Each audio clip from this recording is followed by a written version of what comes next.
Oh my God. Astonishing.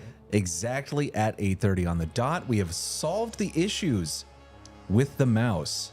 It was, in fact, the receiver was plugged in to a USB adapter that had too much stuff plugged into it. So it was losing data. So now it's working fine. And we are here. We are live. This is the Black Lodge Games live stream. Welcome, everyone. We are happy to have you here. And as you can see, we've already highlighted a chat for you. It's our pinned comment. We are preparing our first Kickstarter for the Shucked Oyster, which is a supplement for Shadowdark RPG and this is upside down. No, it's not. Shadowdark RPG and other old school role-playing games that have, D&D basically. The kind of little mechanical sauce that we've added to it works very well with 2d6 reaction rolls. But this is a non-linear adventure that it's a crazy point of interest that connects dozens of characters to each other that all have overlapping motivations, conflicting goals, secret alliances, and a whole lot of stuff going on. It's really, really cool. We basically finished up our first pass on one of the large dungeons today, and that will be out to our playtesters likely tomorrow, and if not, on Saturday. Right. But anyway, please check it out. Go check out the Kickstarter, sign up to get notified for launch, and we're going to be talking about this quite a bit over the coming weeks. We got a bunch of videos planned and a lot of cool stuff. Anyway, how's it going, guys? Yeah, what's everybody up to? What are you all up to? Let's find out. Let's look in the chat. That is indeed set to live chat, not to top chat. We are on it today. But are soap operas RPGs? An interesting question. I'm not sure that we have the answer to. Yeah. And are soap operas actually soap operas? Actually, are soap operas actually operas? Oh. Makes you think. I have no idea, but it does make you think. It really, really does. Go ahead. I just want to say, that is from Bacon Gaming. I had no idea he had a YouTube channel. I stumbled, maybe he mentioned it in our chat before. I don't know, but the YouTube algorithm served it up to you. Yeah, and Night Danger. Night Danger as well. Yeah. Channel as well. Really great videos from both of these guys, so check them out. Night Danger and Bacon Gaming, and also a shout out to the Tomb of Lime Gaming. Oh yeah, who's making excellent videos. Content. Really, really good content, and is growing super fast. I think he has almost 1,000 subs already. Yeah. Oh my God, what do we got here? Is the theme of Shucked Oyster love and vice?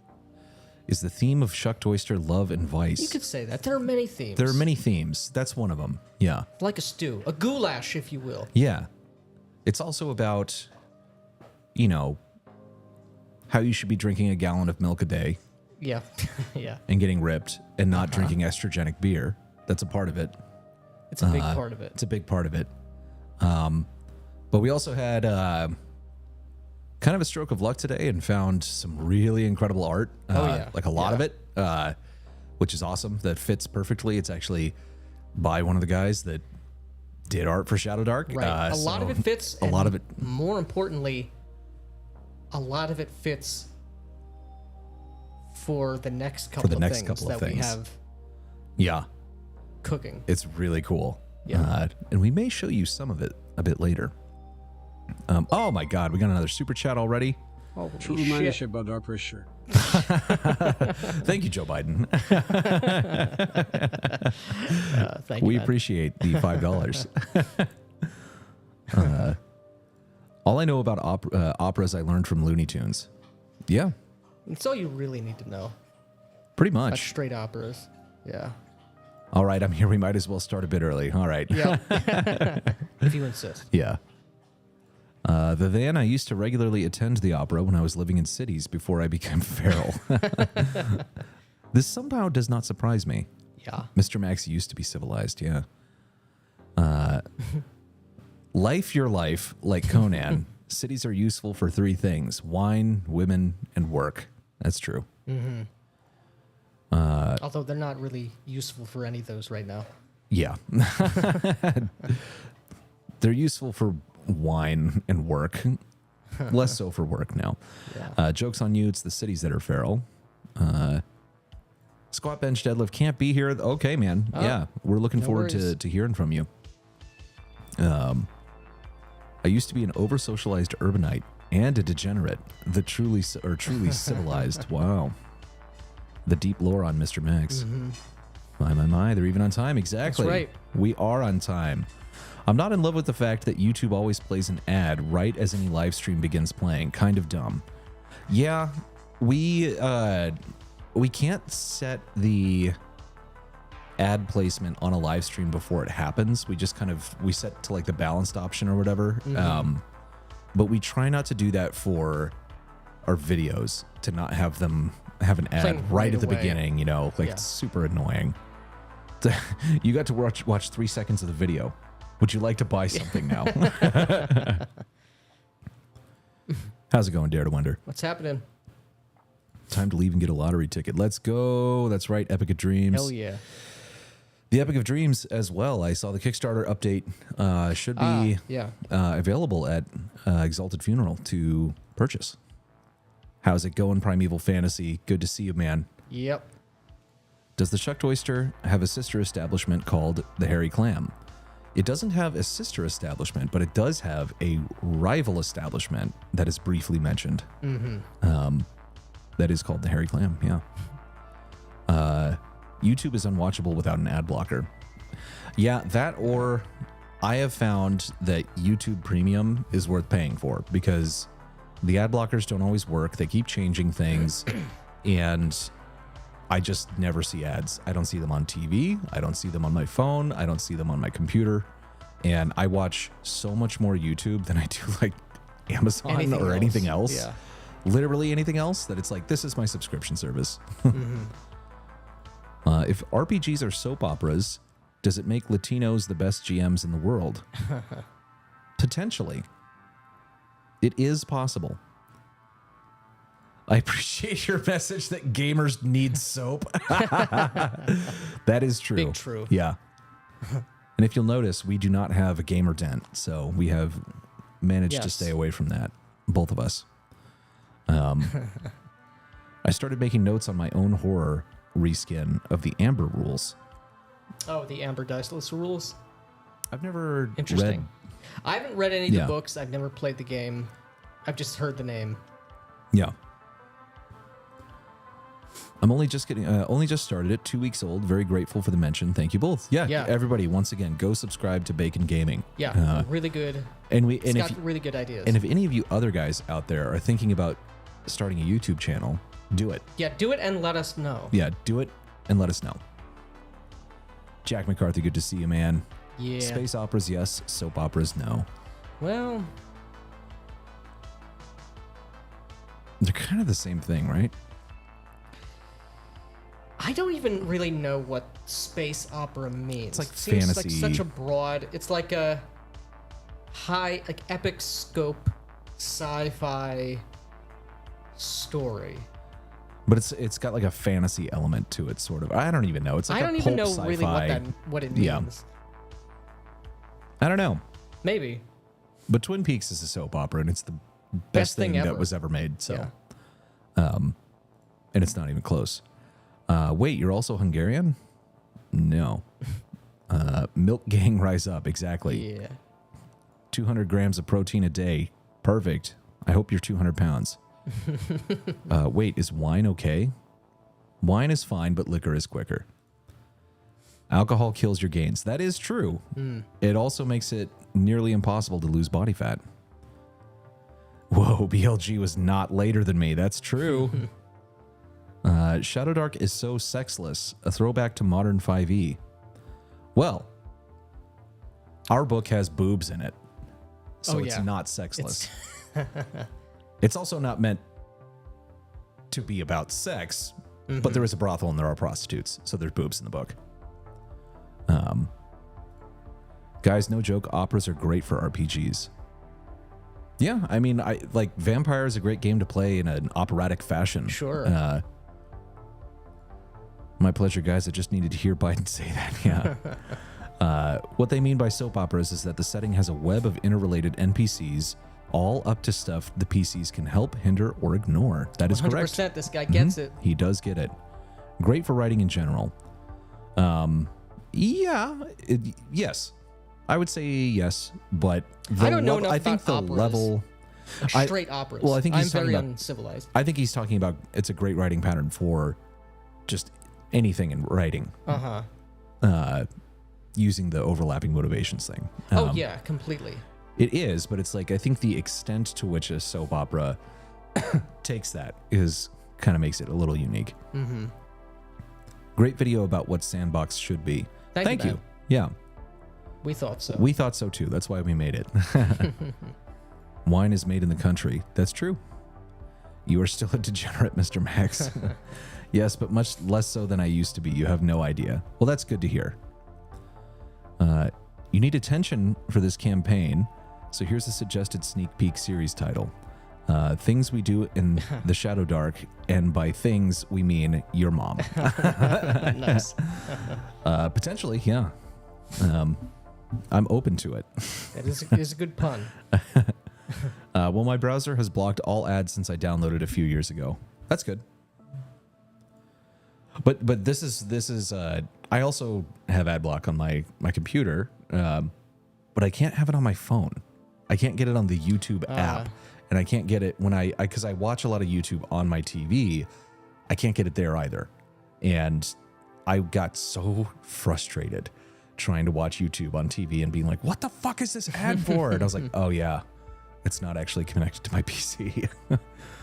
So that's I do find YouTube Premium to be worth it, but your mileage may vary. My favorite part is the part in the Oyster is the evil patron who falls in love with the evil lady. Yeah, it's pretty good. And by pretty good, it's awesome. It's awesome, but also the most evil thing by far. Oh no. There's several. Well, yeah, there's several. I guess Evil it patrons. depends. Yeah, it really depends on who you're talking about. Yeah. The most evil is a dynamic like this. Yes. Yeah. I've got YouTube Premium too. The beautiful absence of ads. Yeah. Oh yeah. Is Bacon's channel halal or kosher? I don't know. You will have to. You live in Israel, I think, so you'll have to check the with your local rabbi. All right, I'll start a YouTube channel. Good, that's what we want to see. Have y'all played any 17th century minimalists? They have a really good tavern scenario. No, I've never even heard of it. I don't even know what that is. Is that a game, a publisher? I don't know. Space King of Space says, building a soapbox should make patron/Bronstein play easier as well. Everyone's out to get something. Yeah, I mean that's the thing. It's a good, memorable, lasting game of any length in any genre is built fundamentally on the characters and the interactions the players have with NPCs, with each other. If you build the game on that drama, on motivations, you're like 90% of the way there. This is actually, so this is, because we've been talking about this a lot, is that our kind of baseline assumption, we've played so much Vampire and World of Darkness games, and they're all, this is the whole basis of it. This is just, this is like the default assumption of how you play that game is doing something like this. That's how all of their city source books are built. It's a million different NPCs with conflicting motivations and everything. That it was kind of weird finding out that other people didn't do that. Nobody does this. But the what I was going to say is this reminded me that we watched that World of Darkness documentary that someone told us about in the last stream. And man, oh man. Go ahead. Did they get their own product wrong? Specifically I know. with regards to Requiem. Yeah. Like you had official You White could Wolf not miss the point more. harder. Yeah. And you fucking made it. I think these were like new people that worked at like new White Wolf. Or whatever. I mean, maybe. Yeah, they were shitting on Requiem for like killing Vampire. And to be fair, first edition Requiem was a little bland, and it's because it was apologizing for itself for not being Masquerade. It wasn't until even some of the early supplements were really good, but really it hit its stride about like 4 years in maybe to the game line, and it was so good. And then Requiem 2E came out, and it had its own identity, and it was so fucking good. Yeah. But it was pretty interesting watching some of the things that these guys said, listening to what they said, some of the history of the World of Darkness and Vampire that I wasn't aware of. But there was this whole section on how like they were in real trouble in the late 2000s and thought that CCP, not the Chinese Communist Party, but the company that makes EVE Online, when they bought White Wolf, thinking that them creating this MMO was going to save the company and save the IP and everything like that. And it was like, I remember at the time being like, this is doomed. The worst thing. This is so bad. Even if the game came out, even if the game was technically good, and even if the game somehow garnered like a loyal and dedicated fan base, it would not be Vampire fans. And no. It's not possible in a video game, well, in an MMO. Especially not an MMO at the time. Yeah. Because you can't do the vampire thing. You have 80 vampires on the street corner or in a club. Right. With and NPC humans where all the people. Yeah, exactly. It's like the cities were empty. There's no NPCs walking around or anything like that. But even if you had them, the problem with this is you will have hundreds of vampires walking around the city. Like it's doing goofy shit, like breaking the masquerade constantly. All the time. It couldn't have been done in an MMO like that. And people thought that the EVE developers were going to be able to deliver this because the reasoning was so stupid. Because EVE had these crazy totally player-driven stories and faction wars and everything like that. And it's like, this is going to be completely different than that. And it's not going to work. And so they killed the company basically with that. They killed the company several times. Yeah. There was, because like when they went after and I'd forgotten about this, but White Wolf in like 2000, I think, went after and sued the fan club, the Camarilla. Yeah. And it was like, you're destroying the people who are paying you everything. Yeah, they sued the fan club. They sued the production, the movie company for Underworld. And Blade, I think. They definitely. I don't think they sued Blade, but they were like, Tim Bradstreet was sort of peeved that he wasn't. Yeah, that they used all his shit and didn't pay him. Yeah. But Guillermo del Toro did bring him in on the second one for Blade 2, which was a terrible movie. But they definitely sued for Underworld. And then they were pissing and moaning about True Blood and all of this shit. And it was just like, what are you doing? Fucking idiots. Like, use that. Let this fucking... Yeah, it shows it's working. You made something that is lasting, that's inspiring other people. Inspiring massive things in the culture. It was so stupid. And yeah, I don't know. There was a bunch of stuff. It was funny though, because there was a point where they were talking about how like basically the kind of satanic panic surrounding VTM and like, oh, it's like people don't understand. It's just where we can come and express ourselves and it's a healthy thing, blah, blah, blah. And we were kind of like, I don't know, man. I'm kind of with the prudes on this one. Yeah, it's like, I love Vampire, but looking back. I don't love you. Yeah. Oh, God. But it was very entertaining. There was a lot of interesting stuff, but it was, man, they got Requiem wrong. They even got some shit about Masquerade wrong. Like in big ways of like fundamentally misunderstanding what the game is about. And it just confirmed to us once again that we are correct about everything. 100%. Yeah. I have a face for radio. And a voice for print. YouTube may not be my thing. Well, I mean, you're going on Max's streams all the time, so Max Liao. And you're doing well there. Mm-hmm. Soap opera, rather. Soapbox is too easy to stay up. Yeah, soapbox is... people have made this joke to us already several times. The soapbox is what the 5e people are doing. Yeah. I have to drink alcohol or I'd have too much gains. I would be monstrous. Yeah. That's not a soap opera. That's just 6 degrees of separation. Disagree. In regards to what? Just the structure, I think. The biggest problem for me with soap opera is the general meandering nature of it. It's not, though, if your characters have goals. Like if your players have goals, it will be linear in the sense that you don't have to B and led to C, but it's like you don't have to come up with the thing for them to do and the arc for them to pursue. It's always going to be that way anyway, right? You, in contrast to a soap opera on television, where sort of all of these plots need at least a little bit of airtime to sort of explore, the spotlight, what the camera shows in any game is always going to be only what the players are doing. Right. So anything that your players are interested in exploring is like definitionally going to be of interest to them. Right. So things are going to happen.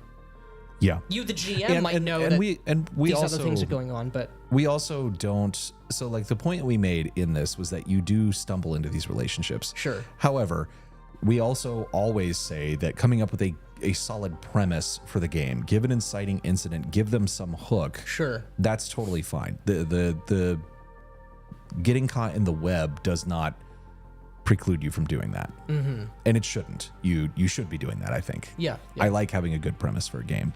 Absolutely. Soapbox is greater than Sandbox. Would that be a problem for an RPG? That's why it can be good to have a central tying event, Laura Palmer, or a central goal, get MacGuffin. Yeah. Yep, a premise. Yeah. Deadwood probably counts as one too. Sort of, yeah. I don't like that it can't end in a satisfying way. It peters out instead of going off with a bang. We have bangs all the time, though, in our games. Like, it's not... Yeah, again, it's like any game... You can't ever depend on, like, a campaign ending with a bang any more than you can depend on a game having a climax at this point, or a dramatic setback at this moment, where it might make sense in a book or in a movie or in a TV show for that to happen.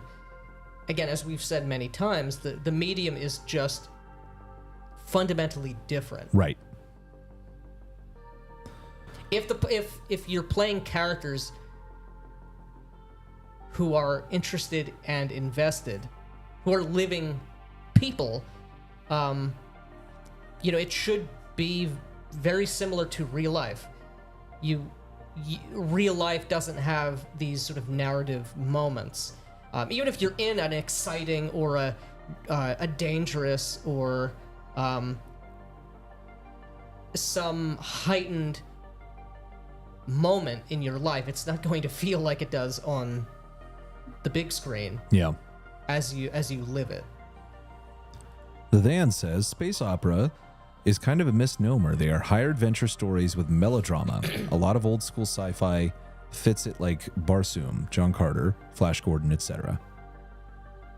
Is John Carter a space opera? Well, that's what he's saying. It's kind of a misnomer. It's adventure stories with melodrama, which is why those fit in. Huh. Twin Peaks was not really a soap opera, I posit. It kind of was, but because it was making a commentary on television, there was a specific purpose and it didn't last forever. Yeah, but the reason it didn't last forever was because they ruined it. The studio got involved and forced them to solve the mystery, which destroyed it. Right. Paying my due for good content. Ah, well, thank you. Thank you, man. What's that? Muso? Muso. That's an O, not an E. My eyesight's not that great. Muso, thank you for the $5, man. Thank you, man. Appreciate it. Liking that content, hearting that. There we go. So yeah, I think it was a soap opera, and it was meant to be. Yeah, it was meant to be that. It was built on that structure. There was also tension in the way that things happened with like Mark Frost and Lynch, because Frost put in some like sequences where someone's watching a soap opera and it's like making fun of what's happening in Twin Peaks at that time. Yeah, what is and he's it? Like, oh God, I don't remember what it's called. shit. But Lynch was like, no, this is not a parody of a soap opera. This is a soap opera. It's something to love is the name of the in-world soap opera. That's gonna drive me crazy now. Live in Ireland. Well, good for you. Nice. Watched your take on the art of 3rd edition Exalted and was reminded of a Kickstarter where they sold miniatures with disabilities, and one of the stretch goals was a developmentally disabled paladin. Yeah. Invitation to Love. Invitation to Love. Okay, yeah. Thank God. Okay. Look up Adblock browser for your phone and live ad-free. Yeah, just like using the YouTube app, though.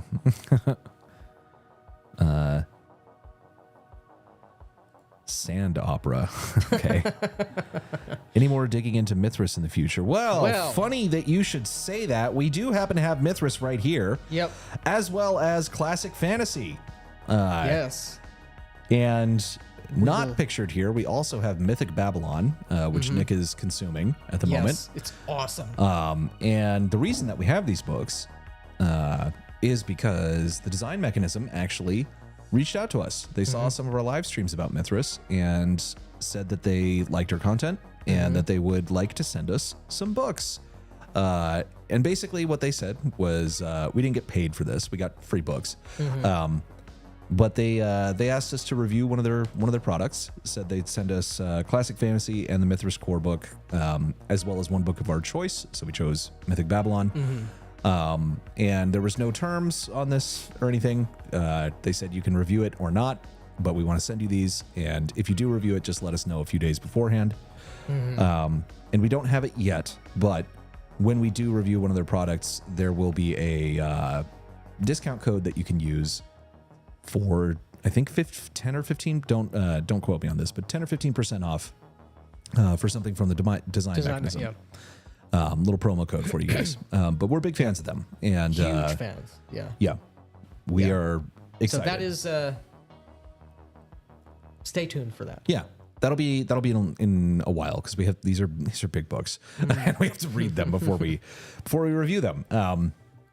But we like Mythras a lot. Oh yeah. And I'm actually really interested in classic fantasy, because basically it's like taking Mythras, which is very, very different than D&D, and kind of replicating the D&D classes and magic and monsters within it. Right. So you can use a better system for it. Yeah. And they do it. I haven't delved deep into that, but they do a really good job. Yeah, I'm excited to read this, because I have no idea how they're going to handle doing like classes in the skill-based system, because and like, how do they handle like leveling and the character advancement? I don't know. So I am very, very interested in this one, but I am also very interested in Mythic Babylon, which sounds and looks cool as fuck. Really good. Yeah, so these are like Lulu print-on-demand copies, very high quality. Oh yeah. Black and white for the most part. These two are, and Mythic Babylon has a little bit of color in it, and like the text and whatnot. But yeah, that stuff will be coming very soon, and we are, yes, a lot more coming on Mythras, because we are also cooking up something as a Mythras imperative, since that's the Orc licensed one. Right. Product in the future. Soapbox opera. Even documentaries make characters out of their topics. I don't know. I mean, I guess like a good documentary has a perspective. Yeah. Soup. What do we got One here? of the best parts of the return was when they unsolved the mystery surrounding Laura Palmer. Yeah. Oh, yeah. Yeah. The return is excellent, and it's very different than seasons 1 and 2. Yeah. The return is not a soap opera. It's a different dynamic because It's a very different for a number show of reasons, entirely. and we could talk for hours on this, but the first 2 seasons of Twin Peaks were made the very early 90s. It was a particular time. TV was a certain way, which has changed completely as of when did the return come out? 2017? Yeah, 2017, 2018. In a post-Sopranos, post-Breaking Bad world, the dynamic of television is sort of different, and the return offers I guess a perspective on that dynamic in a way that's very different but very good. Yeah. Not in practice, usually, the PCs will strongly ally to one group against another, correct, generally. The result of that conflict becomes your big build-up and final confrontation. Yeah, but the game doesn't have to stop there, is the thing. The final confrontation, like we've had a final confrontation in our Axe game, and it's not final. We're still going. You'll have to stream YouTube through the browser and not the YouTube app. Yeah, I'm not doing that. It's not happening. How's it going, Rex Teal? What's Good happening, to see you, man? man. Twin Peaks has the greatest subtextual line of dialogue ever written. In the episode Northwest Passage, when they're photographing the body, Truman says to Andy, "Is this going to happen every damn time?" Yeah. So many live streams tonight. Who's competing with us? Tell them to stop streaming and come watch our show. Yeah. I can see that happening, but the question is what you do after that. Yeah. Whatever the players are interested in. It happens the same way as the initial confrontation built up. Mm-hmm. And running a game with a soap opera dynamic also allows for, because soap operas typically go on for a very long time, forever. Because there's not one story that's being told. Yeah, there's always a million things to do and a million things happening. Right, so even for something like RuneQuest or Pendragon, where it's explicitly assumed that it's a multi-generational sort of campaign, if you choose to keep at it for that long, because you're following just the natural evolution of the cause and effect of motivations, interactions, rivalries, alliances, friendships, romances, all of these things, the world just continues to persist and evolve, and the story doesn't ever have to end. Yeah. Your character could die, your character could get old, have children. You could switch perspective to a different character for any number of reasons, and the integrity of the world, the fabric of the world is still tightly woven. Right. You're building on a solid foundation where you can pivot if you need to, if you want to. You can go anywhere. You can extend the campaign out indefinitely, and that will always remain true. It'll always be interesting and dynamic. Yeah. And on the flip side, you can end things as well. You don't have to play the same game and the same campaign forever. Yeah. You should, and you completely. In my opinion, you should try other games and play lots of games. And that's not always easy. Sure. But don't limit yourself to only playing in one game or one system. Right. And the idea that, like, if your campaign does come to some sort of conclusion and you guys are like, let's play something else, that's bad. Who fucking cares? Like, just do what you want. Do what you want, just do it well. Yeah. Yeah, exactly. Do it our way. I'm playing EVE Online right now. It was so strange when I discovered CCP owned Vampire. Yeah, and then they dumped it on Paradox. Yep. Either wrap up or see how it ends to start building the responses to those events from other NPCs, guilds, gods, etc. Bacon Gaming just subbed. Nice. Oh, yeah. MMOs have been fool's gold for role players. Yeah. It's just fundamentally different activity. It's a different thing. It's fooled so many people over the past 15 to 20 years. Yeah, it's a bad starting point. Devil's Advocate assertion: the World of Darkness MMO, I'm assuming, could have worked with character permadeath. Masquerade breaking equals make a new character. Yeah, except that that would never wouldn't fly. work no because one would sub to it. you would have so many. Yeah, first of all, no one would sub to it. Second, you would have so many Masquerade breaches so fast that the believability of the world. Yeah, there should would be a second Inquisition immediately. Right. They killed the company several times, but not the final death. Yeah. Yes, Bacon. This is prior to when we said this, but yes, we watched the World of Darkness documentary. It last Friday. Last Friday. It was really interesting. Yeah. I won't say it was great or good, but it was very interesting, and it was awesome seeing all that. It was well put together, and it was interesting. Yeah. Yeah. They're talking about it now. Yeah. I think the author of Underworld worked for White Wolf. That's probably true. Maybe. White Wolf forgot they weren't Anne Rice. Yeah, that's the other thing. It's like this. You can, Anne Rice could sue you for the same reasons. Yeah, that exactly. You're suing these other people. Well, that was the thing. Like Mark Ryan Hagan was saying that he was like, I'm not going to read Anne Rice. I'm not going to read Interview with a Vampire. This is going to be my vampire. And then he drew from all of these popular culture references. Yeah. Which drew from Interview with a Vampire. Yeah.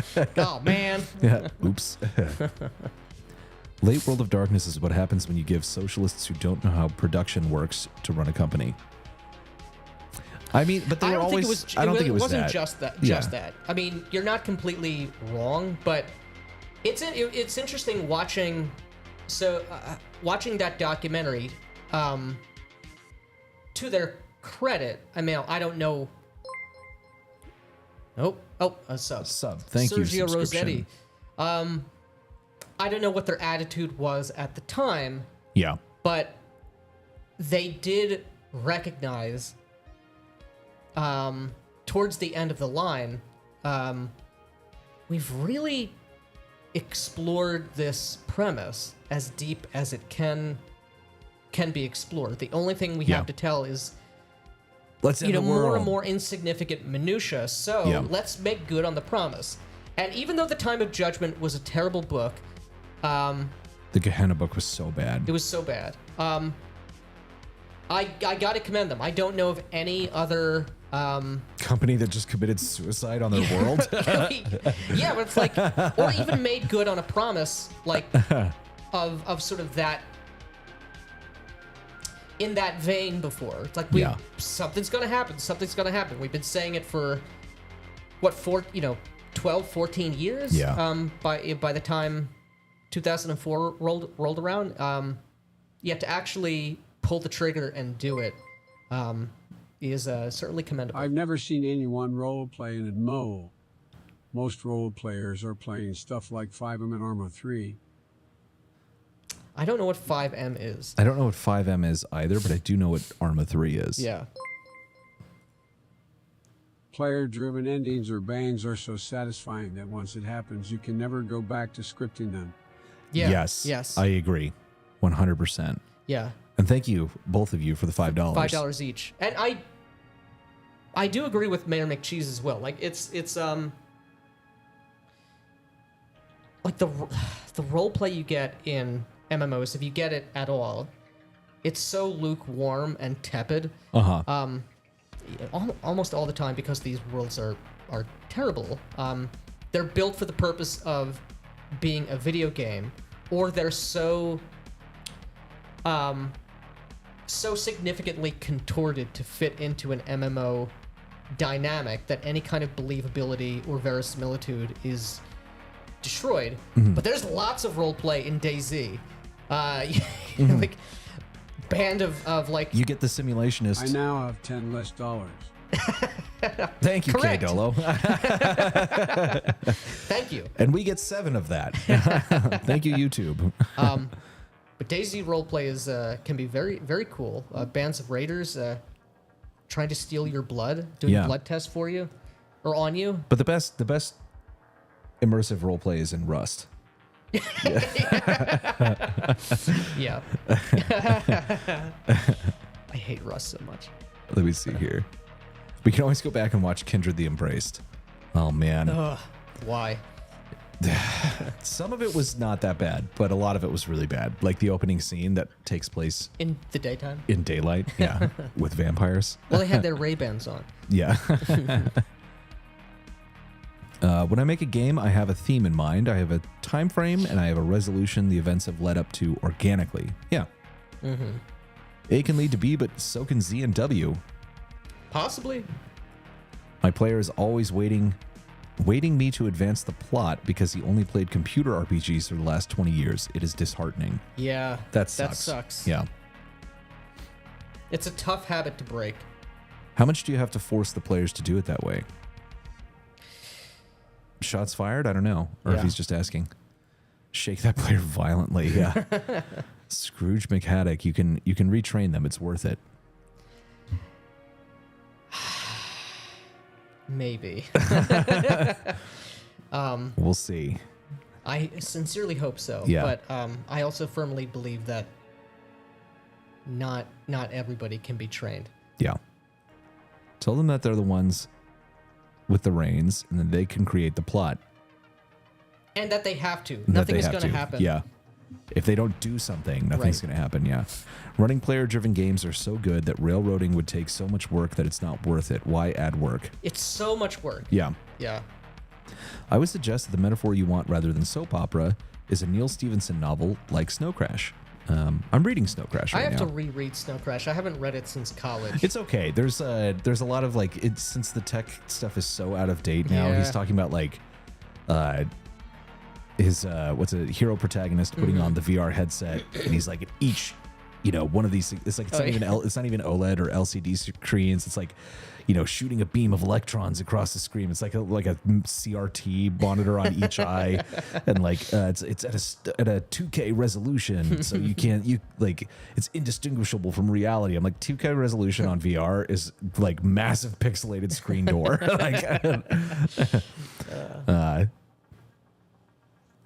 Blade was great, probably the best Marvel movie. Blade 2 was okay. Blade 3 was boring as fuck. I only ever watched the first one. Yeah, which I've watched many times. I've seen Blade 2. I've never seen Blade 3. But I do like Parker Posey, and she looked really hot as that vampire chick. There's also the Underworld series. Yep. This is false. Logan series? was the best Marvel film. The Underworld series of movies. Yeah, there's a million of them. Oh, the movies. Yeah. I think I saw that. I definitely saw the second one. I don't think I ever saw the third one. This feels so rules light. I hate rules light. I don't know what you're talking about. Which game? Vampire? Or just the soap opera dynamic, maybe? I don't know. If it's if you're talking about Greg, the soap let opera, us know what you mean by this. Yeah. Because structuring a game in this way has no bearing on the level of mechanics. Yeah, on the mechanics at all. Pulp Fiction. That's another good one. Intersecting stories. Yeah. Yeah.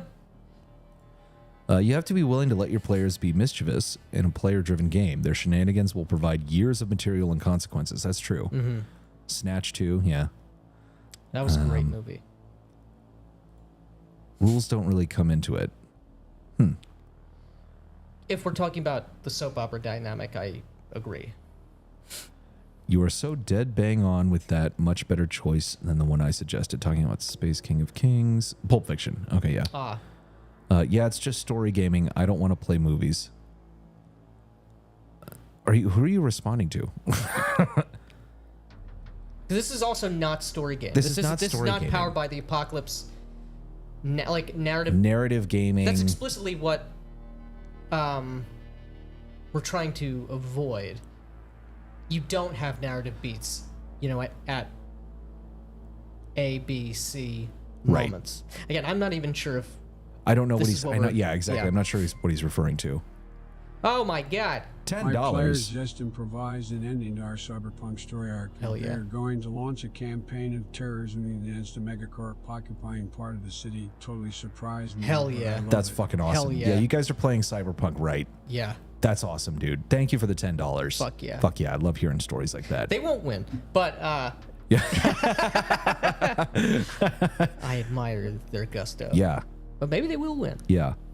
We like hearing these stories. So let us know. Oh, yeah. People tell us more stories in the comments, please. Yeah. Good story. Well, good, bad, and ugly stories Yeah. are very entertaining. Crazy player shenanigans and things Yeah, just like when that you never thought that they would do. When we interviewed Spencer, his story of Yeah. his chaotic evil wizard who's been poisoning all the horses and henchmen and yeah who pissed off his players so much that they were scheming for 8 years to get him back as a different character.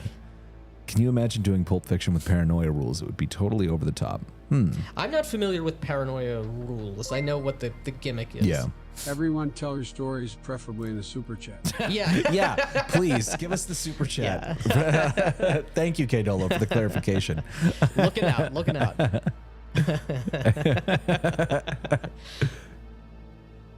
Let me see here. What do we got? Oh, damn. Oh, man. Wow, we got a lot of chats to catch up on. The GM shouldn't decide whether a game has a climactic ending. That's the player's job. Yep. The campaign comes to a satisfying conclusion once the players are satisfied. Or they might be deeply unsatisfied because they all died. they're all dead. Yeah. Or in jail. Yeah. I never knew all the time spent watching General Hospital with my mom would help me play TTRPGs better. Lol. Joking aside, you guys have a good point. Thank you. Yeah. David Cronenberg, early movies over anything David Lynch has ever done. Ooh. I mean, absolutely not. Like, I like Cronenberg, but no. Yeah. Disagree. Yeah. Twin Peaks is structured like a soap opera. That doesn't mean it's a soap opera. Right. You can look up David Lynch saying Twin Peaks is a soap opera. Right. And it But also, like, to the point, like, Pulp Fiction is not a soap opera. It's a self-contained movie. But it fits what we mean when we say soap opera.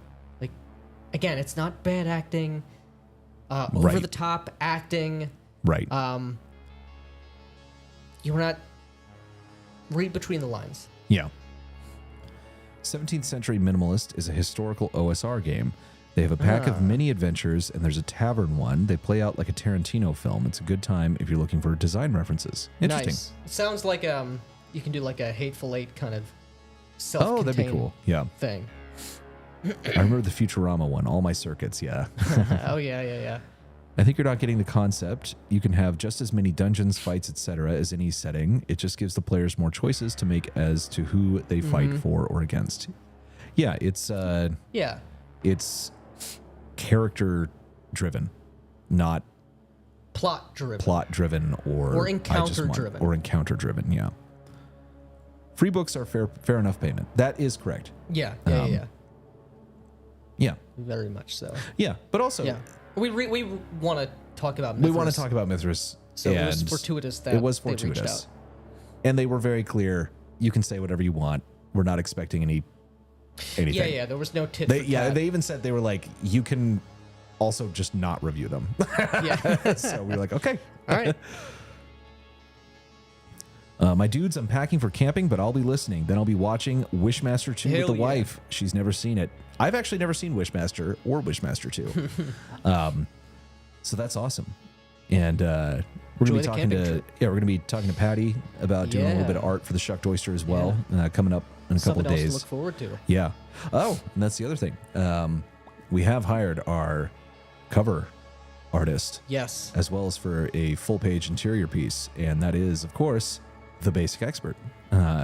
So he's working on the cover for the Shucked Oyster. Yeah, it's gonna be sick. It's gonna be sick. I'm super excited. Yeah. And as soon as we have that, we will be sharing that out and updating the Kickstarter, and it's gonna be dope. Yeah. Ginger Fraser is not a lefty. What are you talking about? Have not been watching the channel. Patty's Parlor, enjoy the movie and camping trip. Yep. Yeah, man, have fun. Yeah, that's gonna be great. Harmony Ginger says, good choice. I enjoy the Wishmaster movies. Patty's Parlor.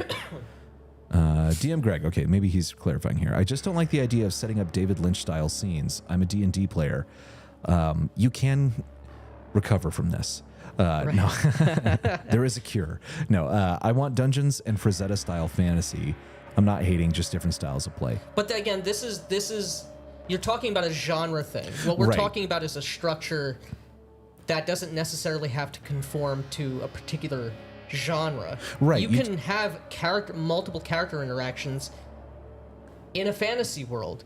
I mean, that's in a sword and sorcery world. Conan it would look that way. Yeah, Conan is a perfect example of this. Yeah. In the Conan movie, there's a lot of this sort of thing going on, but it's very much sword and sorcery. And I know the movie's different than the stories, but yeah, don't get caught up on the fact that we're talking about we're not saying the surrealism like Lynchian and Lynchian things like that. It's more that it's just that like you have your character has goals, and you're going to have other characters that you run into that also have goals, and those are going to be misaligned. And this is just like how you have enemies, you know, like you and the enemy hate each other for some reason, and you both want different things, and that comes into conflict. Right. But if you have like, it's kind of like if you didn't have Thulsa Doom out there raising his cult and pursuing his own ends, you know, you don't get Conan in that movie. Right.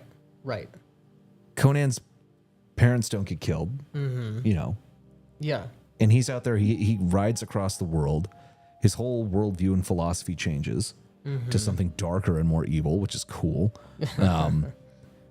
And yeah, it's just it's a structure thing just for relationships, antagonists, and things like this. It's not about like coming up with a plot or doing the surrealist thing, although the surrealist thing is very cool. Right. But like again, it's we're not, genre is very important. You should know. It's good that you know. Okay, I want to do the Frazetta thing. I want sword and sorcery. You should stick in that genre. Right. That is good, because a lot of people don't even know what genre they want to be in. Right, because the genre informs not only the aesthetics, it informs the attitude, it informs the themes. Right. But in a world that is flavored through the lens of a particular genre, you are always going to have a world populated by people, by human beings who have goals and motivations. And that's monsters always going to be that have goals and monsters that motivations. have goals. Yeah. You know, that thing will always be constant in all places and in all times. Yeah. So classic fantasy takes old school D&D but into their own system. Yeah, sort of. It's very much of trying to recreate. We'll get right back to Rex Teal. We got some Also super do chats. one of something, SAR one of something. The point is set up a web of connections for players to fall into so they can discover them. Correct. Yeah, exactly. And Dare to Wonder for 5. Ammo, the one priority of the game, should set up an engrossing action-able premise with dynamism and direction. Yeah, you need a good premise as well. Yeah, 100%. Premise is awesome. Right. A premise kicks things off. And I say share the loose premise, not the fully fleshed out one, but share the loose premise with monsters are people too. Monsters are people too. With the players before the game, so they can make characters that are at least compatible with that. Right. But Rex Teal, thank you guys. Yeah, thank you so much, guys. We really appreciate it. You're helping fund the art that we bought. We've made a lot of expenditures trying to get this thing through the finish line, so we do appreciate it. So yes, the idea is to allow you to do the sort of old school D&D thing within the Mythras system. And apparently, I haven't read it yet, I haven't played it yet, but from what I've heard, they did a very, very good job. And I from what I've really seen, like it Mythras. works. Yeah. Yeah, I really like Mythras. This is like the system is really, really good. Howdy, Poncho. Good to What's see you, happening, man. man? Classic fantasy, you're damn right. Yeah. It must be on Lulu because this. All their stuff is on Lulu. Yeah. All their print copies from the design mechanism are fulfilled and printed through Lulu. Right, and the core book that was sent to us says Lulu edition on it. You can get it from drive-through, but if you order from the Design Mechanism website, it's through Lulu. printed and fulfilled through Lulu. Oh, okay. That's good. Lulu's got better quality. They do. But they're a lot more expensive. Yeah. You do pay for it. Yeah. First, someone left a girl in and now a goblin. I don't know what you mean. Loquacious says, hey, Harmony, enjoyed the Diversity and Dragon stream with you last night. Nice. Yeah, I caught a portion of that, but then had to take a break because I was very tired because we worked all day. Yeah. But I will be going back and watching the rest of it. It sounded pretty interesting. And Harmony's a good guest. Thank you, Poncho Goblin. How's it going, man? Good to see you. Lots of people saying hi to each other. Oh, yeah. Thanks, gents. Oh. Calvinoni says $10 for thanks, gents. Well, thank you. Well, thank you for the $10. You're the one who just parted ways with your money. Yes. Thank you. Yeah. It's deeply appreciated. We deeply, deeply appreciate that. When I can't scroll now. Come on. God damn it. There we go. And that was not a problem with the mouse. It was a problem with the browser. Let's see here. All right. Everybody's saying hi. Yeah. Judd says, DM Greg, it isn't applied on a scene basis, but on a campaign map basis. Yeah. What are the movers and shakers doing, and what will the PCs do for those groups? It's for the campaign, not the encounters. Exactly. This is exactly correct, and it also allows you to kind of keep things moving in the world around the players independently of them. So you get more of a living world that way. It's really cool. Out, David Lynch's cringe. Still respect the channel. All right, well, thank you for the respect, but David Lynch is not cringe. Yeah. David Lynch is awesome. Recurring David Lynch streams when? Well, when we feel like it. Thank you. I could not have possibly been more wrong. Can you run an RPG in the world of Eraserhead? Everyone's required to have a pot of water in their dresser drawer and a picture of the atom bomb on the wall. Right. Thursday nights belong to BLG. Damn right. Lol until after BLG. I usually stream right after you guys, depending on how late you run. That is true. And you do some good mini painting. I do lurk. I really liked the one where it was like you and Dunder Moose and who else was on that? I think Todd was from Horde Wars. Oh, nice. Yeah. I've cheated and watched 3 other streams before they started. Damn. Get out. No, I'm just kidding. That's okay. We support the other streams. Yeah. Obviously not by watching it while we're streaming, but how else are you going to get the lore and the meta plot? Right, exactly. You are present at all RPG streams through space and time. Yeah, made a pact with an eldritch power to be in all streams at all times. He's doing the Hacker Man thing where he's got multiple computers set up. Yeah. Calvinoni is a warlock. Is it possible to still have a thread of fate, a prophecy to fulfill, a destiny, etc., in a sandbox/soap opera? Yes, I think so. Yeah, but I mean, if it's an explicit destiny, like the thing is going to happen. The thing is, does your character believe right that they have a destiny that they're trying to fulfill? Because someone can appear, a spirit, a priest, a guy, a god, and say, you're destined for this, or there's this prophecy yet to be filled. You could be the one. Does your character believe that they're the one to do this? You know, it's a self-fulfilling prophecy or a self-ending prophecy. I don't know what. You get what I mean.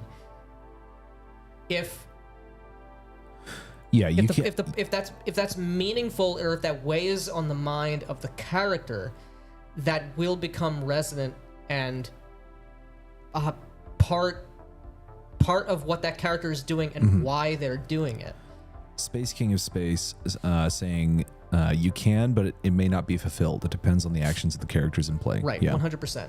Classic Fantasy began as a monograph of basic role-playing, so the classes were treated like occupations, and advancement went just like BRP. You improve what you use. Yeah, which I really like. Right, the different classes get certain powers, but a lot of the abilities, they get like a loadout of skills. Yeah. is sort of how they square the circle there. I played in a campaign which the GM had a prophecy in the world, which he would somehow make concrete, but it could be anyway, not hindering our freedom. Let me see here. Excuse me. Ken Butler says socialists don't innovate. They take existing content and make it worse.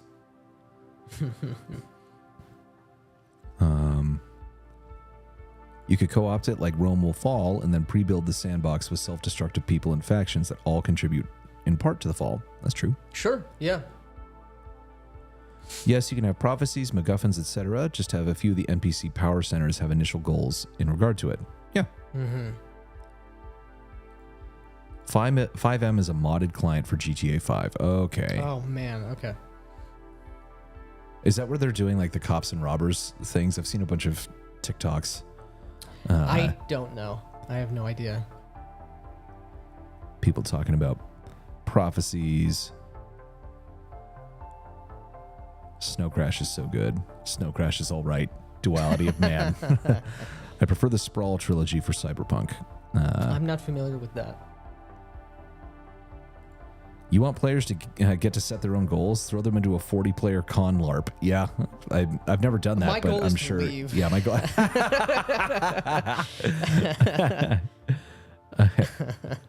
That sounds like hell. Yeah. Man, the conversation is like 48 pages back in chat. Yeah. Yeah, that's good. It means there's a lot of you guys here, which we like to see. Yeah. Take a group who has played, just plotted railroading sessions for years and swap them over to a true free will cause and effect. $100 says after 40 hours of this, they're done with railroading forever. Yeah. Yeah, if you Because after that, you're going to be able to detect the walls right in the rails, and it's not fun. Yeah, it was so much better. It's just like Yeah. with anything else. I experience something, I purchase something, I participate in something which is way better. My baseline has changed. I know what is possible. Yeah. I don't want to settle for less unless I absolutely have to. Yeah. Bum, bum, bum. Snatch is one of my favorite movies. It's so good. Cyberpunk 2020 is good for setting goals since there are no holy quests in Cyberpunk.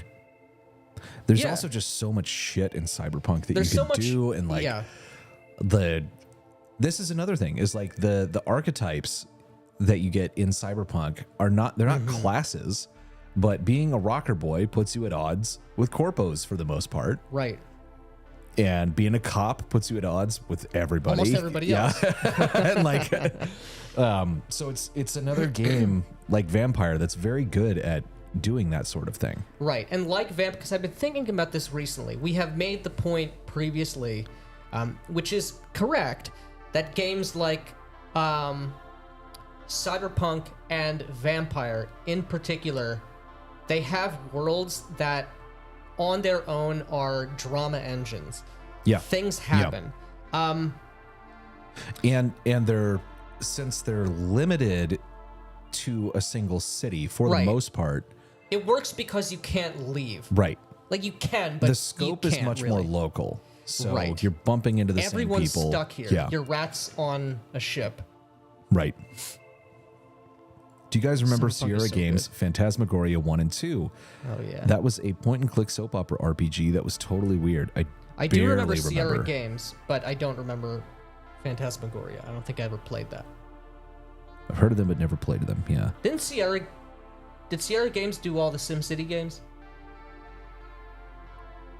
Did they do SimCity? I thought can't they remember. did. Probably. The point is, get money is boring and nihilistic. This player, as I'm talking about, wants to unravel a heroic plot, if that makes sense. Yeah, well, I mean, that's perfectly fine. You're in a hellhole dystopia. Well, okay, and this is the thing, and this applies to real life as well. Get money is a recipe for sadness. Getting money is useful, and money is useful in service of doing other things and of paying your bills and all this stuff. But people who make number like the sole focus of their life, that is a nihilistic attitude, basically. So that's correct, but you don't have to do that in Cyberpunk. Right, though you you need the money to do other things. And the necessity of money is it's like a fire under your feet against like wallflower syndrome. Yeah. You do need to pay rent. You have do need to to do eat. it. Yeah. You need money or you're Yeah. going to starve and die. Right. Good to really emphasize your concept of soap opera sandbox is not story gaming. It's story later, not story now or before. Which is unfortunate because I'm not running a game to send players for a ride. I'm running so they can shape the world and be shaped by it. Okay, so he's got the player that wants to do the heroic unfolding story thing. And he's I want you to be in a living world. So, I mean, these two things are not mutually exclusive. If the player is complaining that, like, I want you to present me with a plot which is sort of epic in scope and of a heroic bent, that's a problem and you need to, like, shift your perspective. But, again, like, take Johnny Silverhand. Johnny Silverhand had... you could say there's a sort of a nihilistic attitude to it, but he did have a heroic goal. Yeah, I'm he going wanted to to blow nuke. up Arasaka, and Yeah. he did it. Yeah. Along with the entire corporate sector of Night City. Which is fucking awesome. Yes. My players have backing from another corp, so they have a decent chance. They don't quite know what they're going to find in the bowels of Militech's NorCal base, though. Nice. Oh, yeah. Never had an ambition to do that, but for an interesting faction-based module, try Chrome Berets by Atlas Games. Interesting. Okay, I think... Does Atlas Games put out Ars Magica? I think that they do. I don't know.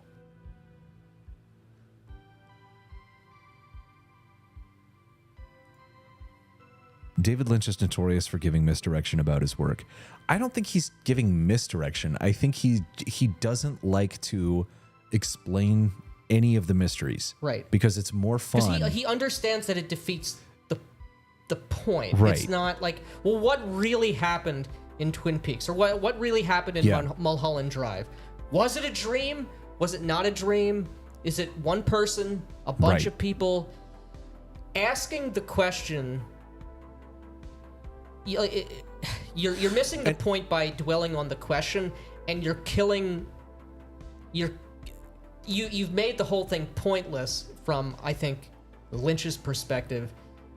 For me to answer that. Yeah, and there's also the thing is like there's many layers to, and we talked with a couple of our friends about this. There's a lot of layers to all of Lynch's stuff, and.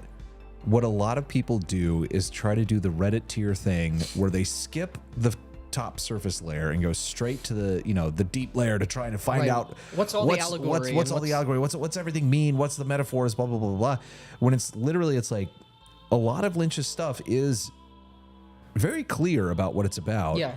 In just the surface level story, like, and he explicitly tells the audience in Mulholland Drive. Yeah. With the cowboy, and Mike tells the audience, like, I mean it like it is, like it sounds. Are you listening to me? Yeah. Or are you trying to be cute? Like that the cowboy in Mulholland Drive. There's all of these things where it's like the literal story in his stuff is literally true. Like that is the truth of it. Beneath that, there's more, and beneath that, there's more. But it's you get something at every level of analysis. Yeah, it's awesome. So here's the truth. David Lynch is fractally good. His work is amazing at any scale. Cronenberg is not greater than Lynch. Cronenberg's great though. I do like Cronenberg. Although I heard his latest one was not great. I didn't see what was it. that? The one with it's got I was gonna say the one with Viggo Mortensen. That's like all of them. But it's like he's getting like his organs replaced or something. Everybody lives in like this weird biopunk future, and like I don't know. It looked fucking weird. It looked like a Cronenberg movie.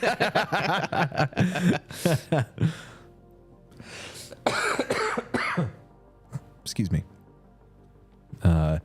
Creative D&D in general is confront, kill, etc. beings of chaos to preserve and build civilization, to preserve ordered life and honor divinity. That's giving a lot of people way too much credit. Yeah. That is a good heroic way to... It's a much better way to play D&D. But Yeah. most people are not... Most people, I see that first thing you said, and I agree with it. Seal clap. Yeah. You know, but... not thinking about and don't care about any of that other stuff. Lynch's Dune rules, his Aaliyah was awesome. That is true. Yeah. I love the Lynch Dune. I don't love it. There's aspects of it that I love. Yeah. Character driven is key. That is correct, Good moderator. to see you, Crispy. Table runner Crispy. Yeah. A war zone, so it fits in the entire Cyberpunk universe. Millennials don't quite believe in evil. Most of them don't. We do. Yeah. Crispy, I started watching your games. I really like the idea behind your social contract. Nice. Crispy is great. And I Yeah. will say, Crispy and Phil were in Mr. Max's playtest session For Bastard Sword. For Bastard Sword. Yeah. Great GMing, great role play. Not only on behalf of all of them, they are all great role players. Terrible but game, though. No, I'm Terrible just game. But I kid. some really good voices, some really good GM role play on behalf of Mr. Max. Mm-hmm. Not that I doubt him for a second, but I was tuned in. I'm really interested in hearing more about Bastard Sword. Yes. It seems really, really cool. You have a good idea, good vision in mind, so everybody should check out that playtest. Yep. And stay tuned and check out the SRD for it. A crusader or monster hunter's path isn't usually clear, but they have a strong personal motivation to hunt and vanquish evil across the land. Yeah. Mm-hmm. And this is, again, like we said in the video, keep it simple. Like, when we say, like, conflicting character motivations, we're not talking about, like, oh, these crazy Machiavellian schemes. Yeah, it's like... For the same reason you don't plot out like a Byzantine covet that, plot. I covet that man's wife. Right. One leader to another leader. That isn't a motivation. Mm-hmm. That's it. Bring it back to high school. Right. Bring it back to petty jealousies and all this stuff. Yeah, when you get too complicated, this is why George Lucas is so terrible. Oh yeah. Well, it's a reason George Lucas. It's a reason. Yeah. Yeah. But like, let me go into detail about this bureaucracy, right? Or whatever. What are the business incentive reasons that this trade minister is doing this other, like, this taxation of trade routes? You know, it's like, who fucking shut up? Shut up.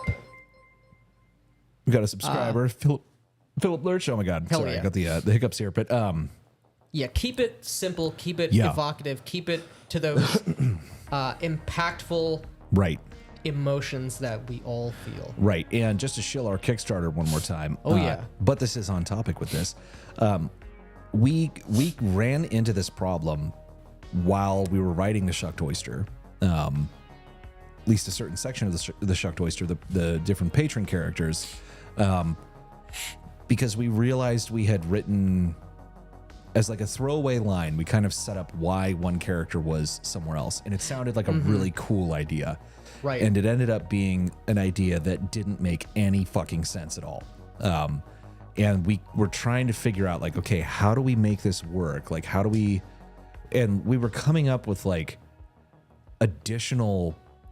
Detailed, like, clockwork way plot. too long, like, it was, to get to the and we were to like, make the connection. Yeah, we were like, this is... I was like, we might have made a big fucking mistake, because this is a, like, not a huge... It's not like it broke the thing, but we were like, we like what this relationship setup is that we've made, but it doesn't make any sense. And so we reeled it back and just we're like, what would happen in high school? Right. And that solved it instantly. It solved it instantly. It made it more funny, and it made it way better. And it made it make sense. Right. Was the thing. That was the important thing, was it made it make sense. No one says the rival family can't be a dungeon. When going into that MacGuffin, wait, what? Am I reading this right? No one says the rival family's home can't be a dungeon. Okay. When going in to get that MacGuffin that gives them all their power. Yeah. I mean, well, I know. That's the thing. Like, people do, like, city crawls using dungeon crawling procedures or anything. Yeah, any dangerous circumstance. Right. Warlock is great, too. Along the same lines as Wishmaster. Oh, the movie Warlock. Yeah. I haven't seen that since the 90s. Harmony Ginger saying, yo, Patty and Basic Expert are good picks for artists. They are indeed. Yeah. That's a movie I want to see. Cover Band of Brothers. I don't know what you're talking about. Cover Band of Brothers. Okay. That's good. That's funny. I'm just stupid. I didn't get your joke. Dude, what? Being credited in a book with a Basic Expert and you guys? That's going to be hella dope. Yes, it is. It is. I've also never seen the Wishmaster movies. Yeah. Blade, the TV series that was on Spike, was pretty cool. It was all right. I watched a couple of episodes of it. Yeah. That was back when Spike was Spike TV, the network for men. Right. Back when you could do that. It was such terrible content, though. It was. It was like mid 2000s, early 2010s, right? That era. Mid 2000s, I think. Mid 2000s. Yeah. Our little group is proof that players can learn to refocus on role-playing interesting characters. Nice. Good night, Drew. Good to see you, man. Take care, man. Feats are goals. Thank you, I want precise shot. I started questing so that I could kill enough monsters to get point blank shot, precise shot, rapid shot, and clustered fire. And when I have that, I'm done. Oh, God. Shauner is undefeated as always. Oh, my God. Man, Critical Role taught people how to do TTRPGs totally wrong. We need to fund D&D rehab centers. I just watched Deathstalker 1 and 2 and mimic that style of story and character dynamic. You'll do great. Yeah. I don't know what that is. They've done these reviews on them on Red Letter Media. They are like these like sleazy Conan ripoffs made in Italy, I think. Oh, what was some Best of the Worst? Yeah. I gotta watch them. They're pretty funny. Yeah. Okay. What genre is non-dumb classic D&D? Pulp, sword, and sorcery? Yeah, I don't know. Genre will inform the systems which will inform the roleplay. Correct. Yeah. Copy from the 1970s Marvel Conan comics. Yeah. Can't wait to see the art by the Basic Expert. Absolutely, man. Same on our end. Having a non-mechanically derived personality for a character independent of whatever mechanics are involved in the representation of the character's abilities. Oh, Andre did not get the sarcasm. You got to. Shauner's not. Yeah, it's all good, man. Shauner lives on a higher plane. Yeah, he's a higher plane. He's a dimensional being. Yeah. He's able to maintain his corporeality, his sense of being, while still living in. This is a good California. one. Try the good, the bad, and the ugly for characters with internal motivations. Yeah. You make a good point about Vin and Cyberpunk settings being natural drama engines. Can you think of other games or settings that provide something similar in other genres like fantasy? So thank you for $10. Yeah, thank you very much, man. I've been thinking about this a lot for something else that I'm powering through the idea stage on.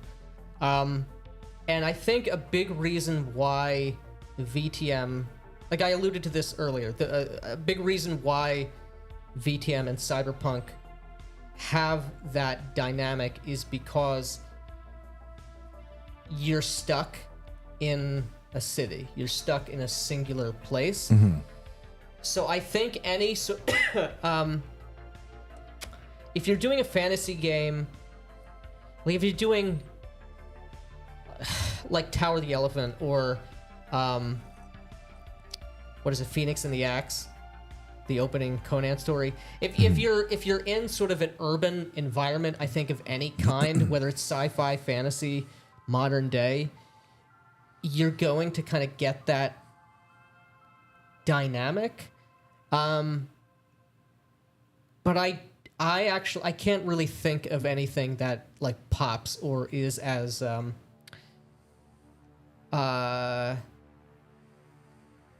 like recognized in the fantasy genre. And I think it's because a lot of fantasy, it's pulp inspired, it's mythic inspired, and so that's about going out and you sort of spanning the horizons, I guess, a little bit more than other genres. So I don't know. Anything other than the urban dynamic, I think you're going to have less of that because you're going to have less external pressure that is on the characters. Now, there's always going to be external pressure, but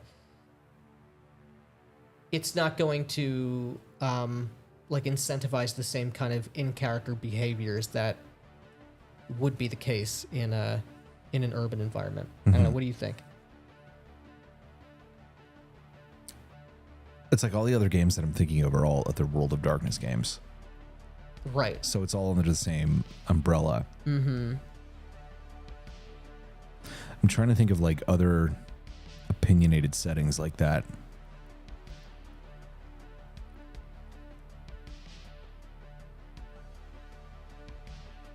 None are coming to mind at the moment. Those are the two most successful and big ones. Mm-hmm.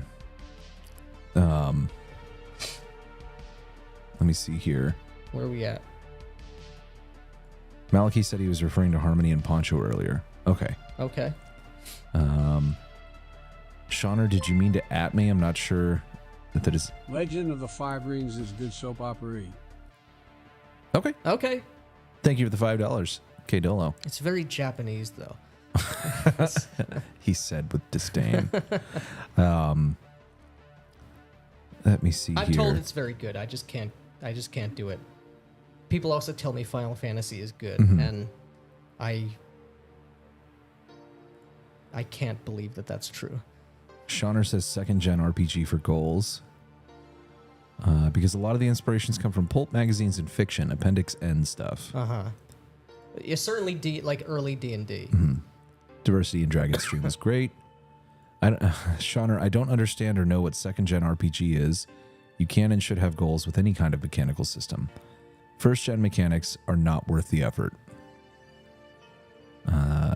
Like AD&D versus second edition D&D? I don't know. So he's trying to get to Shauner talks about this at length on his channel. Well, Shauner has another answer. Creative, you are a 1D, 2D player. I play Axe 2, so it's second gen, lol. I don't know. Shauner, I'm playing Axe 2, man. You know I'm not a 1D or 2D player. Come on. I'm going to need you to explain these terms, man. I've been playing for a few years, but I'm too young to have started with the original stuff. I started briefly with 4E and mostly 5E. So what Shauner means by 1D and 2D, it's like one-dimensional or two-dimensional thinking, which is sort of an insult, as he means it. And that he thinks that most people, well, I mean, he doesn't think, he's right. He's right. That most people can't role play and don't role play in games, and that a 3D role player is like someone who is actually role playing, and then there's the 4D role players who are the true Giga Chads, some of which are in the chat right now. Mr. Max, Crispy, Phil the Thrill, or Rick would also be good people to reach out to. Yeah. I love Shauner. Just no chill. Very eclectic, goes basically from 50s to 80s, sword and sorcery, oil paintings, dark fantasy, Victorian painting, high fantasy, gouache painting. I like the inspirations for D&D. I thought you wanted to know more. Never mind. Shit. Damn it. Jeez, Shauner. All right. Let's just now say RPGs are soapboxes. Yeah. A couple people beat you to the punch on that joke. Yeah. But it is a creative joke. Why can't I scroll? There we go. 1D, 2D player again. All right. Well, you're a 5G 333 commenter, LeMayo. Oh, man. That's funny. He has the 4D roleplay vids. Yeah. Concept is from Shauner. We just pushed it farther to 4D. Yeah. Oh, I know what 4D is generally if you're talking about the crispy style play. Yeah. That's what I want to do, but it's hard depending on the game. I've done it before. Okay. It's depending on the group, which is true. Yeah, You yeah, got to have people who are interested in doing that. And if there's no way that they can be convinced, it is not worth it's you're just going to subject yourself to unnecessary pain. By beating your head against a brick wall. Right. Plotted railroad to free and open games is like Plato's allegory of the cave. Then we got, but you're like, no, you're 1D, 2D because I derived it from a few of your chats, lol. It was revealed to him in a dream. They are gaming and immersion techniques for easier or more fulfilling play. His heart is in the right place, but too much jargon. Can one of the Kickstarter stretch goals be Matt singing the Frasier theme song and Nick singing the Sopranos theme song? Or will those be the stretch goals for the Dr. Quinn Medicine Woman RPG? Probably for the Dr. Quinn one. Yeah.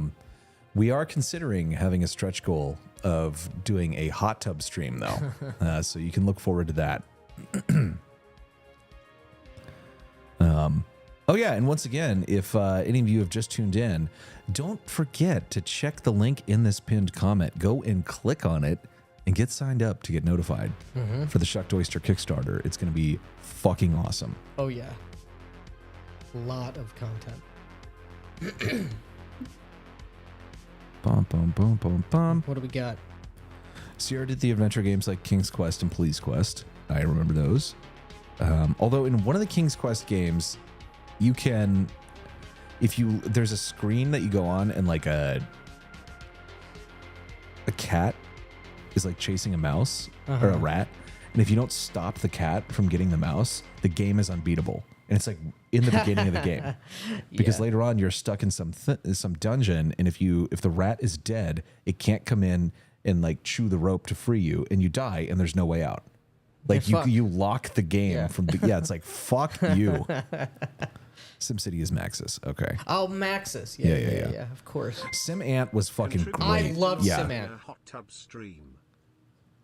Contributing to not having. Well, thank you. Yeah. People have spoken. The people have spoken for now. I loved Sim Ant. Sim Ant was fucking awesome. Yeah. You get eaten by like the thing. A trapdoor spider. Yeah. Oh man.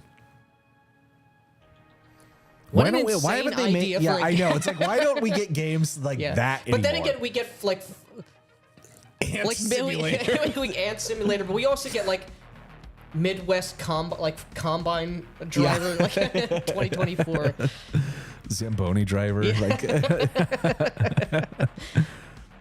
Plus, the endless pursuit of get money is how you get mastectomy. Okay, I'm not gonna say it. Read this one. I understand what you're saying, but we're not gonna dwell on that sort of stuff. I played with real ants against each other. I subbed to your channel so I can pick it apart. God, Shauner is just a darkness. Johnny wasn't nihilistic. He was just fucking... He just fucking hated corpos after being part of their jarheads during the war. I mean, yeah, he had a good reason to hate the corpse. Yeah. So does pretty much everybody else. Yeah, including the corpse. Yeah. Thanks for the sub. I make video game development videos. No need to be a dick, by the way. You can just explain your terms and have baseline humility. That's not really Shauner's gimmick, though. Here's the thing. You just don't let Shauner get to you, and it's fine. That's the thing. He's going to watch people's videos and comment on them. Just don't let it ruin your life. Thank you, gentlemen. The soup opera video was eye-opening, live streaming the president debate Thursday. Are we live streaming the presidential debate on Thursday? Oh, I forgot. Oh, shit. Is that Thursday? I guess it must be. D20 paid us $10. Oh, well, thank you for the $10, man. That's a good question. Stay tuned, maybe. Yeah. I don't know. I don't think we're going to live stream the debate. Yeah. I want to watch it, though. Yeah. I don't think... If we wanted to, can we even do that? Yeah, I mean, it's on like C-SPAN and shit. Yeah. People it's do on that stuff all the TV. time. Yeah. It's like news commentary, but Right. I don't really want to... We're not a political channel. Yeah. You know? Like, that would be way outside of our niche to like do a Right. political debate. Yeah, which I don't want to get into the market of doing. No, but I do want to watch that. I do want to watch it. Thank you for the $10. Yeah. And thank you for the reminder about that, because we would not have known. God damn, we are really far behind. Yeah. Where are we at here? VTM and Cyberpunk are very focused on society and people on the fringes.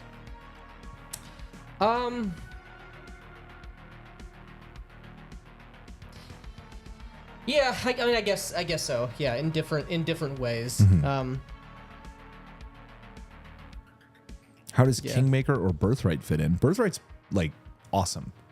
From what I've read of it, I wanted to get. I think I have the PDFs, but I haven't. it's read not. it. It's not even available on print on demand. But it was a very cool idea, and I think probably influenced Game of Thrones. Probably. Yes, Wandering Mage. Check out Streets of Peril. It is Oh, a yeah. fantasy game that focuses on urban adventures, and it's fucking rad. It's awesome. And it's probably in my bag because we brought it to Oh, yeah. North Texas RPG Yeah, Con. But we were showing that off to Ryan Howard, who I believe wants to have you on his show. Yeah. He said Yeah. he wanted to reach out. Yeah. And I did see the Kickstarter update as well for Storms Over Sternberg. That is very awesome that the books are almost there, and we will get them I'm soon. excited. The Phoenix on the Sword. Yeah, that was the name of the Conan story. Yeah. I've always been more of a Kull the Conqueror guy than a Conan the Barbarian guy. But I've never read Kull. Conan is still awesome. You would think an Italian would have some respect for the Japanese. They have a history together. Damn it, Max. Savage Nice. Worlds, it's purposely made for soap operas and pulp adventure in mind. There are even settings, rules for going one way or the other. Presidential debate would be considered comedy if Trump and Biden are in it, so it's not political. Do you guys mind if I shill my game for $7? Of course, man. Of course. Shill your game. Absolutely. Yeah, Please do. We want everybody to get their to get their shit out there. Channels And we would RPG we products. would like to help you promote it as Yes, much as we can. Absolutely. So give us not another super chat, but if you we're watching the new chat, so throw it in. Shill my game for $7. We're waiting, man. Shill your game. Go ahead. We will read your next chat. Smiley McMichaels, yes. Birthright is badass. Just picked up the Birthright PDFs. Birthright Managing surely Overland influenced Game of Moderate. Thrones. Wasn't Martin a filthy RPG player? I think so, yeah. Undoubtedly. A 1D Haha, thank RPG you. I player. was going to super chat, but it didn't let me. But you did super chat? Huh. Interesting. Oh, I bet you if you're trying to post a link, Oh yeah. it's not going to let you post a link. So that's going to be difficult. Well, tell us the name. Tell us the name of the game and let chat know. Send me the link, Yeah. and I can post it in the chat. That's the right way. To do it. Yeah. I can do that. I will patiently await the link, and then I will post it. George R. R. Martin was But a meanwhile- GURPS player. How embarrassing. Yeah. It's funny people talk so much about safety for Terps as an activity that's literally as safe as sitting in your living room. Social anxiety is a bitch. Yeah, it's Yeah. ridiculous. It's a very safe activity. All right, here we go, guys. Getting this link. Mm-hmm.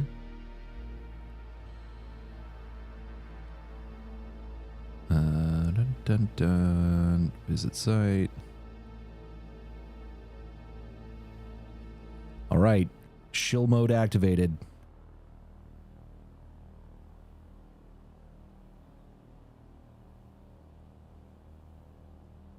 Nice. There you go, gents. Link is in Check the it chat. It hath been shilled. Let's actually see what this is Yeah. before I just spoke. Robin Hood, Shadow of Nottingham. Liberate Nottingham from the dark alliances of Prince John as daring outlaw Robin Hood. Stick to the shadows of the forest, explore the secrets of Nottinghamshire, fight the enemies of King Richard, gain the favor of factions, and shape the fate of Nottingham forever. A historical fantasy RPG.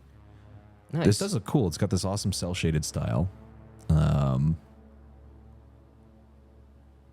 First-person melee combat. I love that. Oh, nice. That looks pretty cool. Yeah, everybody check it out. Yeah. That actually looks pretty awesome. To be announced. Very cool. Hell yeah. Awesome, man.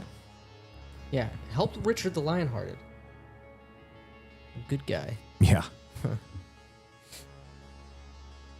Bowtied All right. Board Gamer saying, I need playtesters for my social deduction game. I actually have a print on demand on drive-through cards. Nice. Nice. Get that, let's see here. Everybody go follow Bowtied Board Gamer on Twitter because he posts a lot of good stuff, and he's looking for playtesters. Steam page looks kind of lame at the moment, but a ton is overhauled already. Nice. Steve Jackson was fine until the SCOTUS decision was overturned. I don't know what he's talking about. Yeah, I don't know. Robin Hood plus Morrowind exploration plus Fallout New Vegas quest design.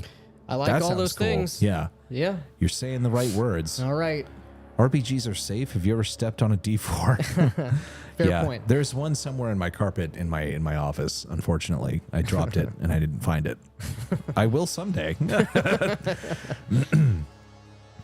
Immensely appreciated. Yeah, no problem, man. I mean, Absolutely. safety. It's Got a always ball okay. Discord. We do not. We do not. Yeah, we do not. We do have a locals community, blacklodgegames.locals.com. And if you use promo code MIDWIT, you can get a free month, interact with everybody there. You get our YouTube videos, obviously not our live streams because they're live. YouTube videos day before they come out on YouTube. We also have the now very outdated playtest version of the Shucked Oyster up for our local subscribers. Right. So Yes. if you want to help us playtest it, which we would love for people to do, you can do it there. Get it there. But that is what we have going on. We do not have a Guilded or a Discord server, though. But I do have a Discord account, and Andre and I are friends there, so he was able to send me a direct message. That looks neat. No Discord, sure. Okay, yeah, we're still just answered that. Oh, there's an old D&D horror story about a guy getting arrested and beat up by the cops over a D&D game. He probably deserved it. It's probably a shit game. My opponent is a mean, arranged man. He keeps giving me wedgies and replacing my dementia medication with Tic Tacs. He also makes fun of my Alzheimer's disease. Oh man! Thank you, Matthew Pickard, for the $5. Nice. Do I send a message via Twitter? Yeah, that's fine. We're shilling links. Send a message via Twitter. I await your. Let's see here. Will this game implement axe-style wound tables? If you're talking about the Shucked Oyster, no. Unless you use it with axe, but that would just be using axe's wound tables. The Shucked Oyster is a Shadowdark supplement, broadly compatible with old school RPGs. Old school fantasy RPGs. Roe versus Wade. Okay. Oh, Steve Jackson was not happy. Okay. All three of those premises combined sound awesome. I'm especially interested in the Morrowind exploration, if you couldn't tell. Yeah. He hasn't been able to find skooma in like 40 years. Bowtide, still waiting for that. We got locals. There are horror stories straight out of the worst chapters of an Lane M. Banks Ian book. Banks. Oh, Ian. Yeah. I think it's going to be really cool if I manage to pull it off. Yeah, it looks cool. Yeah. It saddens me that Morrowind was never innovated upon, and New Vegas-inspired stuff continues to suck more and more. Yeah. Right. Well, something like Morrowind, or even New Vegas, is never going to be done again by a AAA company. Reminds me, actually, what's the boys' opinion on detective/investigation games? In my opinion, they tend to be very railroaded due to the genre, but Shadows of Doubt shows freeform investigation play is amazing. I'm not familiar with Shadows of Doubt, but I know that Night Danger is recently made a video on this topic as well, which is quite good. I haven't really played extensively many investigation games. I played them, but not at length. This is Bowtide Board Gamers link has now been shilled in the chat. Go check it out, everybody. Go check it out. Check it out. And follow him on Twitter. He's a great follow. Yeah. But I suspect that, again, going back to this soap opera thing, running a game with people in mind is going to take away a lot of the burden of like a mystery game, an investigation game. Something happened, a crime happened, and so I know what actually happened with regards to the crime, but now I need to lay out a sort of static, or worse, like a quantum ogre, breadcrumb trail, or even worse than that. I need to determine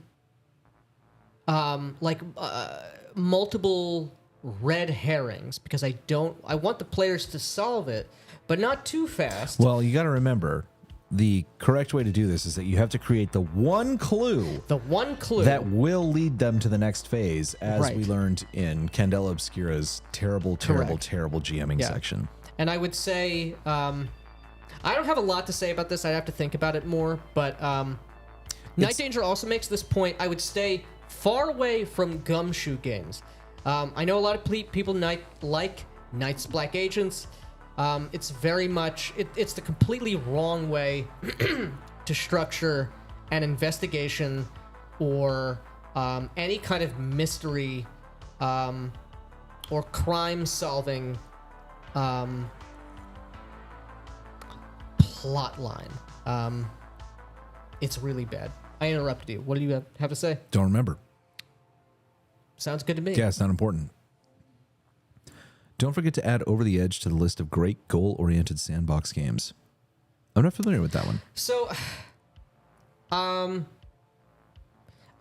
have some friends who are into Over the Edge. I never picked it up. I never played it. I don't really understand what it is. I've heard people say that it's sort of, there's some like Lynchian inspiration and it's weird and dreamy. I don't really know what it is, so I would be interested in learning more. I know, I think Runeslinger also has an unboxing video where he talks about Over the Edge. Rom Dan saying a good detective game shouldn't have the criminal decided beforehand.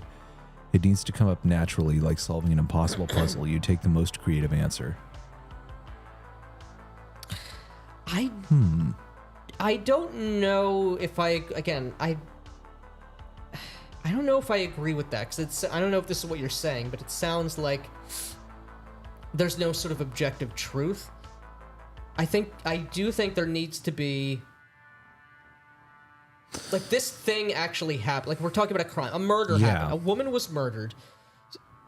Someone killed her, or something happened.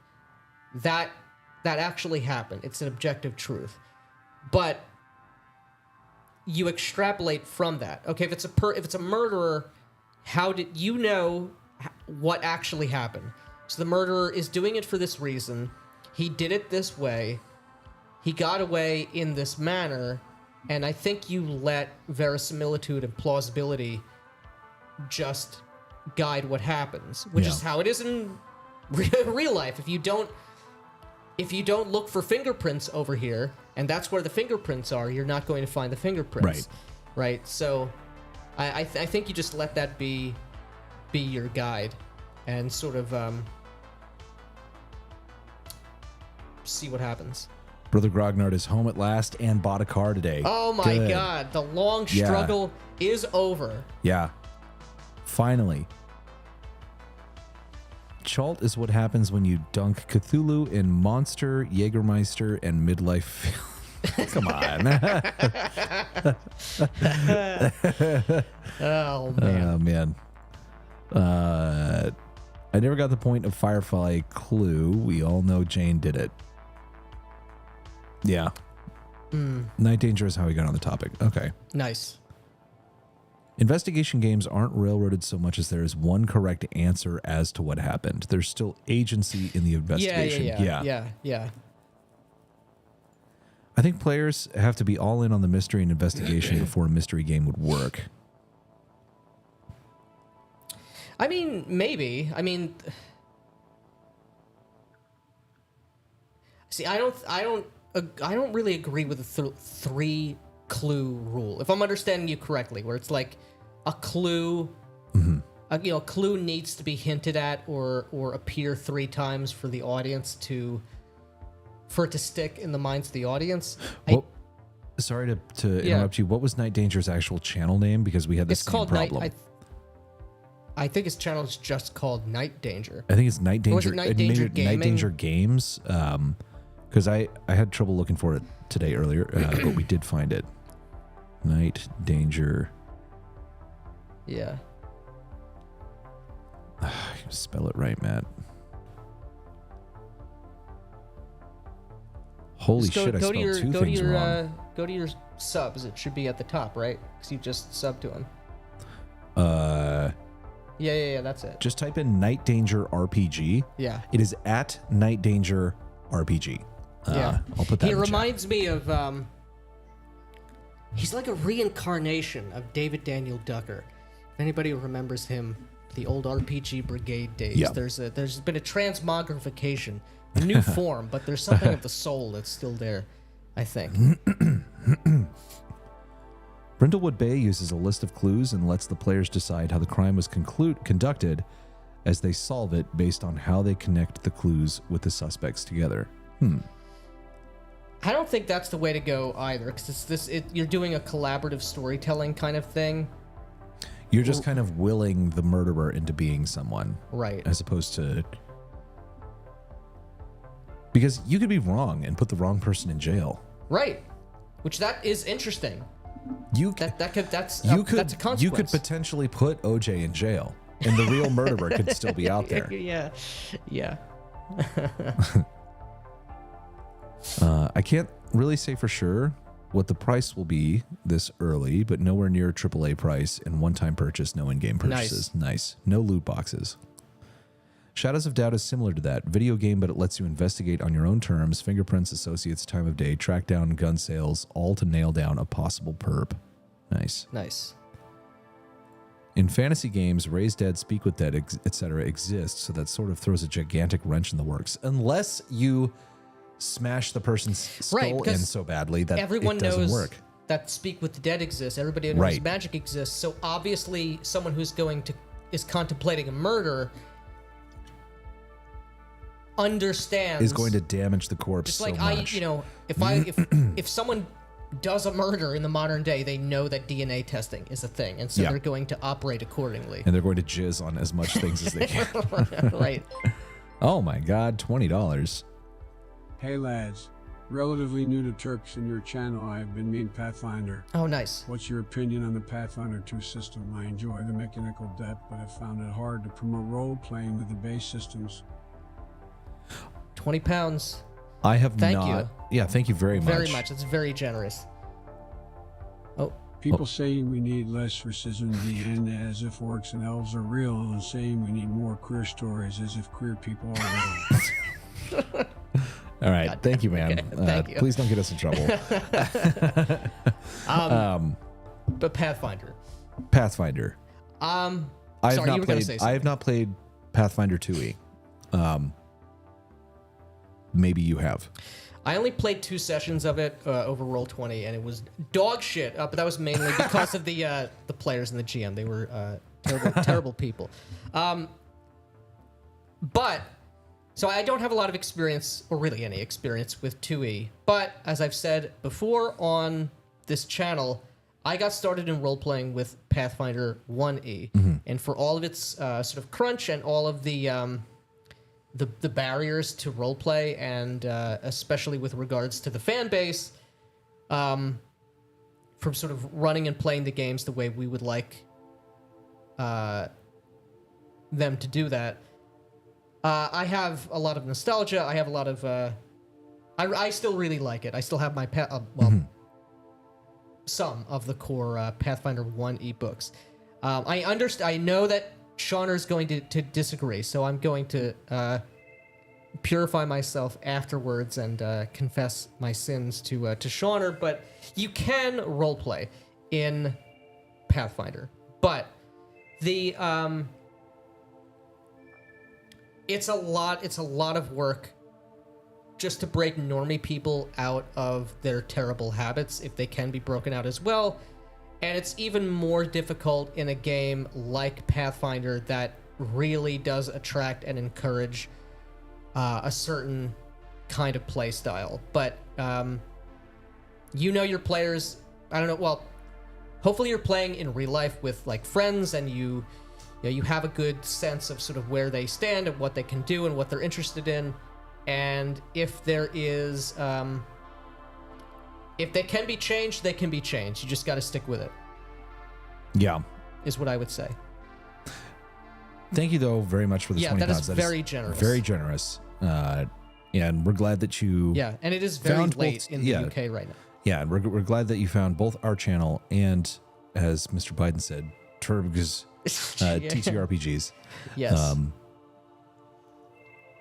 Yeah, but I will know. say briefly, like you were saying earlier, explore other games as well, I would say.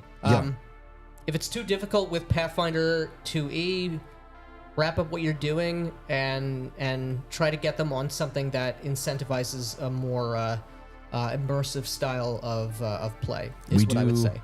Recommend highly Mythras. Yes. This game is fucking awesome.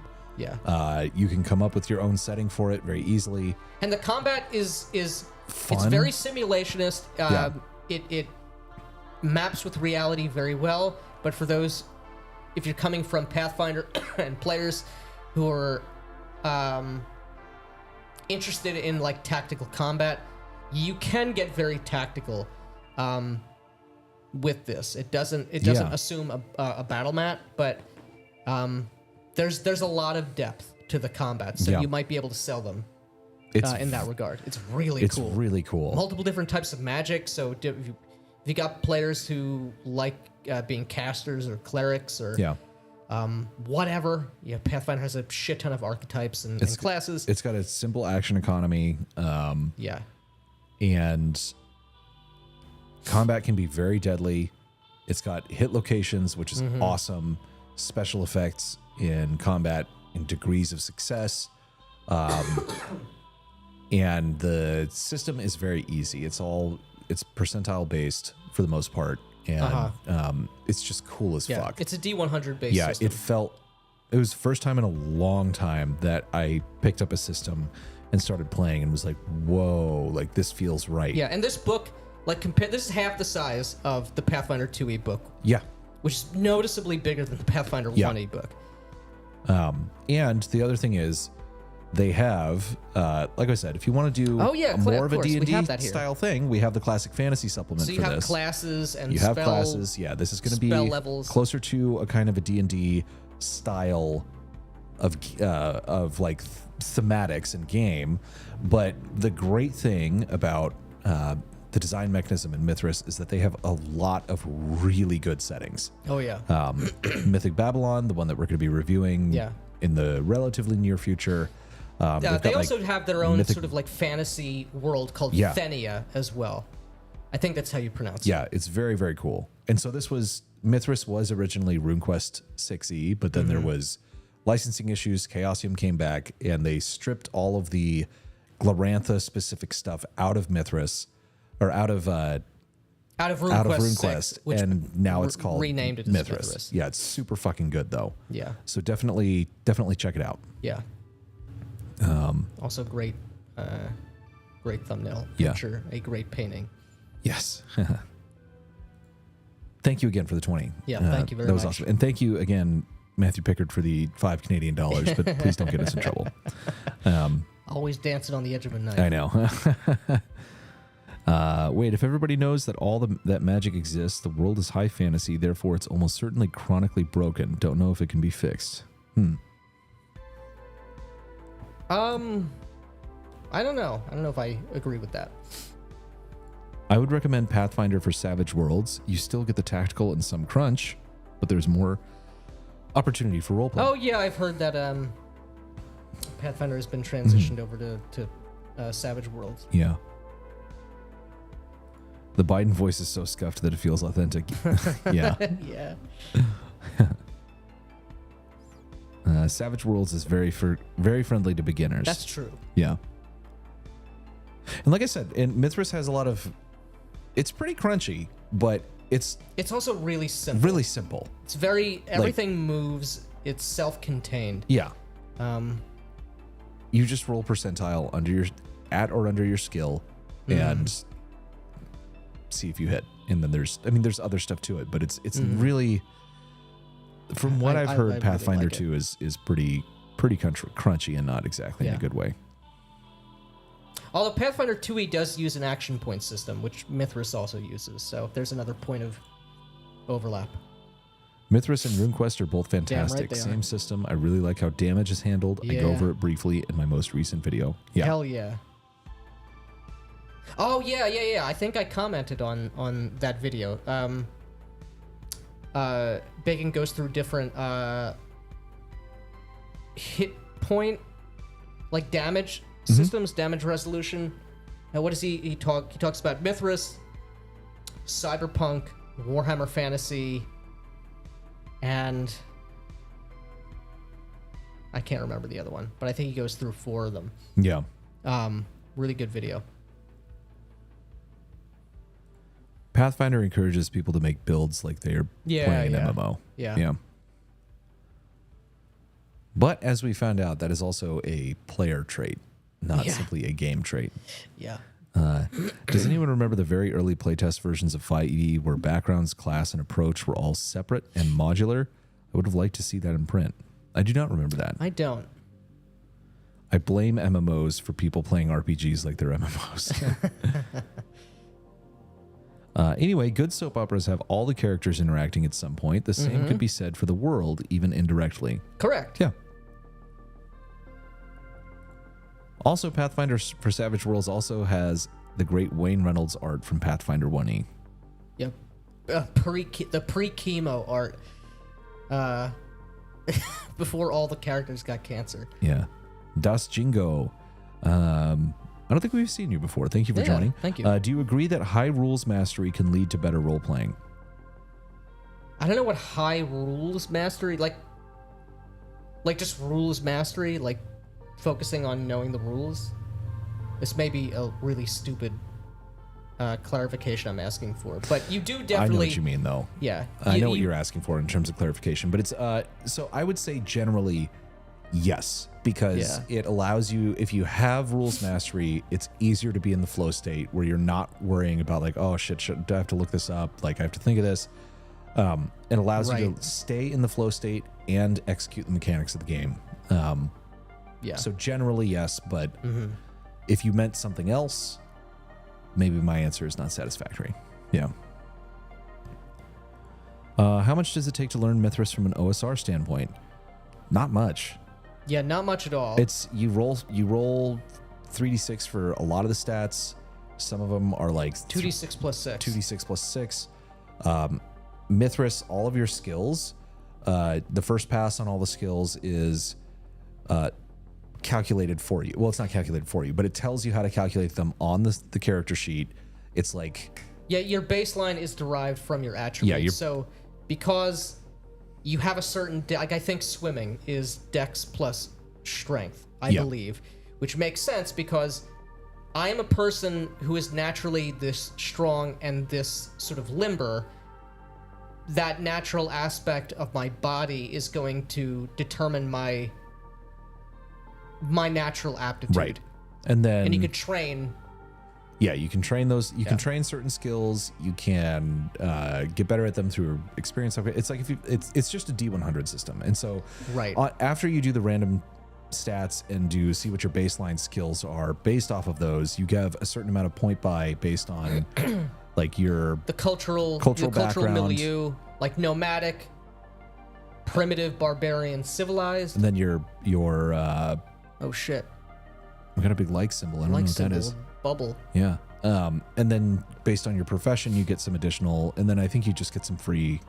Yeah, you get like a free pill at the end. Pool that you can allocate as you want. Yeah, to make the character your own. And then every skill challenge that you're doing in the game is you have like, okay, swimming. I have a 36 in swimming. That means I have to roll 36 or under. Mm-hmm. You know, if I roll over that number, I fail. Mm-hmm. Rolls for combat are generally going to be contested because you're, maybe actively defending, parrying, dodging, those sorts of things. It adds a lot of depth in that regard. Yeah, and there's a lot of for combat tactical choice you can make in combat. Armor does damage reduction, there's no AC or THAC0. Yeah, no AC or THAC0, and THAC0 includes AC. But you've got hit locations as well. The easiest way to do this, because people are like, oh my god, hit locations, it's another step, it's another roll. Here's what you do. You roll your percentile dice and your d20 for the hit location at the same time. If you hit, you already know the location. It's not an additional roll after that.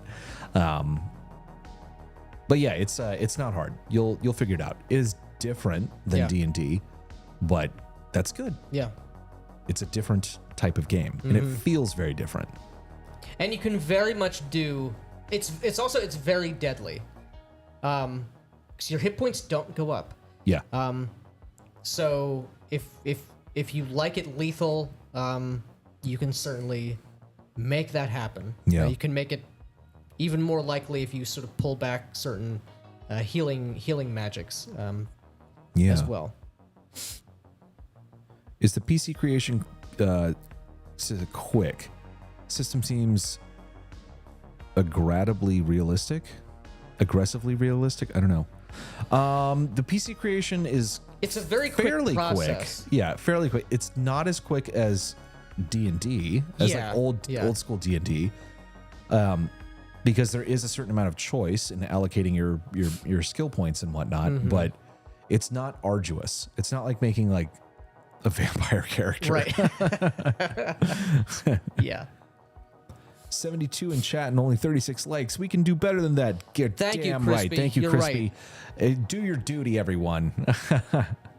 But the hit points problem is my most recent. Nice. Yeah.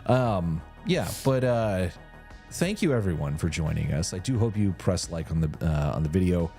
It sounds like we had some new people in the chat, which was awesome. Which is awesome.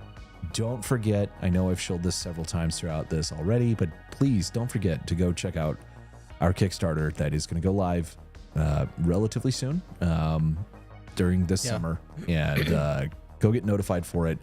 The Shucked Oyster is hilarious. I am playtesting it, Shadowdark, using the solo dark rules at the moment. I'm also playtesting it in Acts 2, of which Nick is a part of that game. It's going great. They've already killed one of the NPCs. Yep, and burned it down. And they've already burned down the Shucked Oyster as well. Once it's been rebuilt since then, since we did some downtime. But it's going to be a shitload of fun. And if you want to get in on the playtest on that, you can join the locals for a month for free with promo code MIDWIT at blacklodgegames.locals.com. But yeah, we thank you for joining us. We are Yeah, this is great. 3 minutes over. So yeah, it was great. Anyway, Yeah. have a good night, guys. We're gonna cut the stream now. Take it easy, boys.